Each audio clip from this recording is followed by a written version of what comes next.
पड़ी महंगाई की मार, सब्जियों ने दिखाए तेवर। टमाटर पहुंचा 40 तो भिंडी 100 रुपए पार। 30% तक बढ़े सब्जियों के दाम, अगले 2 महीने तक ऐसा ही रहेगा। बिहार में विधानसभा चुनाव से पहले कन्हैया कुमार के साथ सड़क पर उतरे राहुल गांधी। बेगूसराय में पलायन रोको नौकरी दो पदयात्रा में शामिल हुए। इस दौरान सफेद टी शर्ट में दिखे कांग्रेसी। 4 महीने में तीसरी बार बिहार पहुंचे राहुल। ट्रंप की नई टैरिफ पॉलिसी लागू होने के बाद से दुनिया भर के शेयर बाजारों में मचा कोहराम। खुलते ही सेंसेक्स और निफ्टी हुई धड़ाम। रिलायंस, अडानी सभी लहूलुहान। टाटा ग्रुप का मार्केट कैप 1 लाख करोड़ घटा। निवेशकों को 20 लाख करोड़ का हुआ नुकसान। अहमदाबाद में कल से 2 दिवसीय कांग्रेस का राष्ट्रीय अधिवेशन होगा आयोजित। विदेश नीति और निजी क्षेत्र में आरक्षण होगा मुख्य मुद्दा। साथ ही इस दौरान पार्टी बुथ से विचारधारा तक की चुनौतियों पर मंथन करेगी कांग्रेस। यूपी में इस वर्ष होगा सबसे बड़ा वैश्विक निवेशक सम्मेलन और भूमि पूजन समारोह। कम से कम 33 लाख करोड़ रुपए के नए प्रस्ताव किए जाएंगे शामिल। प्रदेश में नवंबर से फरवरी के बीच होगा अब तक का सबसे बड़ा निवेशक सम्मेलन। देश में अगले 11 दिन भीषण गर्मी का अनुमान। बाड़मेर में 26 साल का रिकॉर्ड टूटा। राजस्थान, मध्य प्रदेश, गुजरात में हीट वेव का अलर्ट। वहीं अरुणाचल प्रदेश, मणिपुर समेत पूर्वोत्तर राज्यों में ओले गिरने के आसार। अखिलेश यादव को लगा बड़ा झटका। वक्फ बिल पर जयंत चौधरी को मिला मुसलमानों का साथ। सैकड़ों कार्यकर्ताओं ने समाजवादी पार्टी छोड़ थामा आरएलडी का दामन। देश में पहली बार चलेगी 3 कोच की मेट्रो। 2028 में बनकर तैयार होगा 8 किलोमीटर का कॉरिडोर। 4 लाइनों के साथ कनेक्टिविटी। हर कोच में करीब 300 यात्री बैठ और खड़े हो सकेंगे। आरएसएस की शाखा में शामिल हो सकते हैं मुसलमान संघ प्रमुख मोहन भागवत ने रखी शर्तें। बोले भारत माता की जय के नारे को स्वीकार करना होगा और भगवा झंडे का सम्मान करना होगा।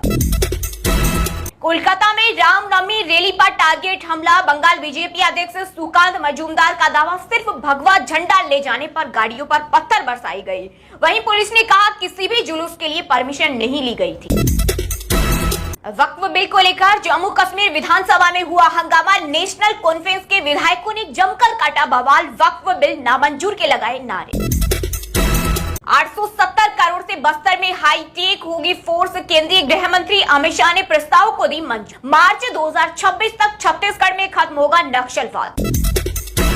झारखंड में नहीं लागू होगा वक्फ बिल। हेमंत सरकार के मंत्री डॉक्टर इरफान अंसारी के बयान से मचा सियासी घमासान। बोले हम भाजपा का तुगलकी फरमान झारखंड में नहीं चलने देंगे। कांग्रेस पार्टी और राहुल गांधी इस अन्याय के खिलाफ मजबूती से खड़ी हैं।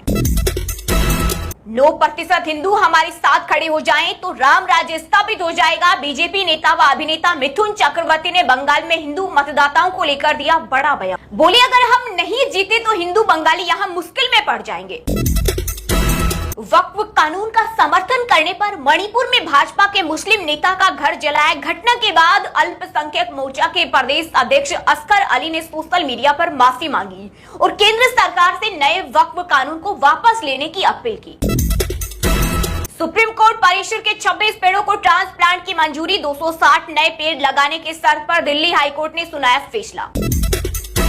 उत्तर प्रदेश में लू की चेतावनी। कई जिलों में पारा 40 डिग्री सेल्सियस के पार। सरकार ने जारी किया अलर्ट। अस्पतालों में बनेंगे कोल्ड रूम। दिल्ली में हर दिन दम तोड़ रही औसतन 20 शिशु मौत की बड़ी वजह आई सामने। डॉक्टरों का कहना है कि गर्भावस्था में ठीक से विकास नहीं हो पाना, कुपोषण, निमोनिया और सेप्टिसीमिया प्रमुख कारण है।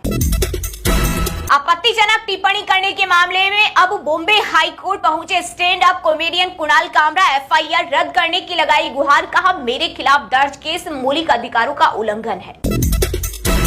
चीजों को सही करने के लिए दवाई लेनी पड़ती है। ट्रंप टैरिफ के विरोध के बावजूद अमेरिकी राष्ट्रपति ने पीछे हटने से किया इनकार। बोली कई देश हमारे साथ समझौता करना चाहते हैं। वक्फ संशोधन बिल पास होते ही एक्शन शुरू। मध्य प्रदेश की 14,986 संपत्तियां सरकार की रडार पर। जिला प्रशासन को मिली जांच की जिम्मेदारी।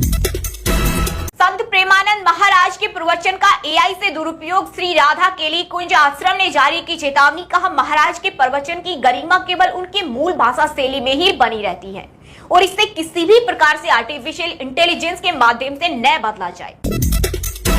वक्फ कानून को लेकर सीएम उमर अब्दुल्ला पर पीडीपी प्रमुख महबूबा मुफ्ती ने बोला बड़ा हमला। कहा मजबूत जनादेश हासिल करने के बावजूद बीजेपी के मुस्लिम विरोधी एजेंडे के आगे झुक गई नेशनल कॉन्फ्रेंस सरकार।